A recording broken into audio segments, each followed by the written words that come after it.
In the dead of night, a 15-year-old left home. He was told to pick up a gun. He claims he didn't know why. It was just a job.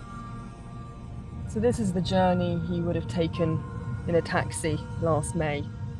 He was getting instructions constantly on a secure messaging app, telling him where to go, where to find the gun, what to do next. And his target was the Israeli embassy in Stockholm.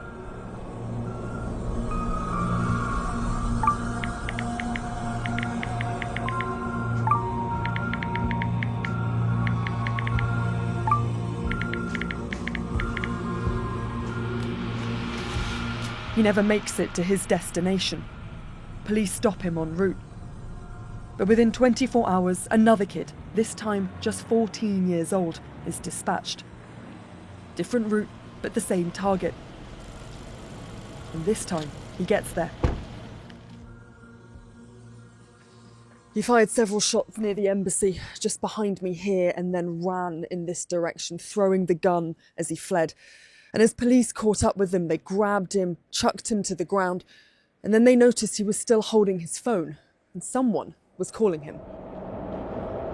Who were these kids talking to, and why were they directed to an Israeli target? Police say the attempted attacks were among several last year targeting the Israeli embassy in Stockholm.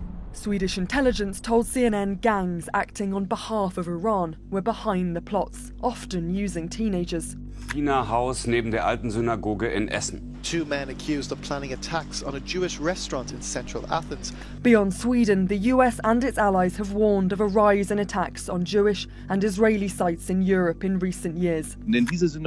Among the targets, a synagogue in Germany and a Jewish restaurant in Greece.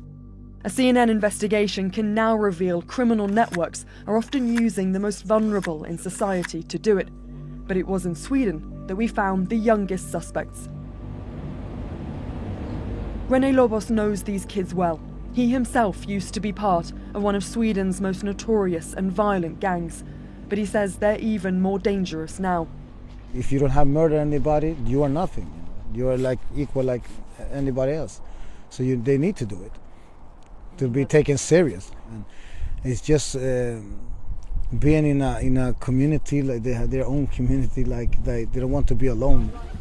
A community, a sense of belonging, but it's also about the money. Like a work to do here, you got a work to do here. Who wants to take this one? You're gonna get paid like this, so much money, and they take it. They take the job and they do it, and then they get paid. So the crime is like a service? Yes.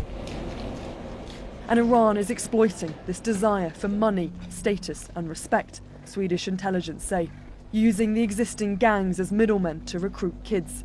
These middlemen are Rawa Majid and Ismail Abdo, leaders of 2 rival Swedish gangs, Foxtrot and Rumba. Both are wanted by Interpol.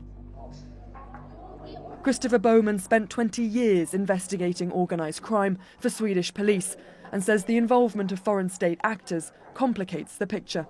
Now it's transformed to be globally.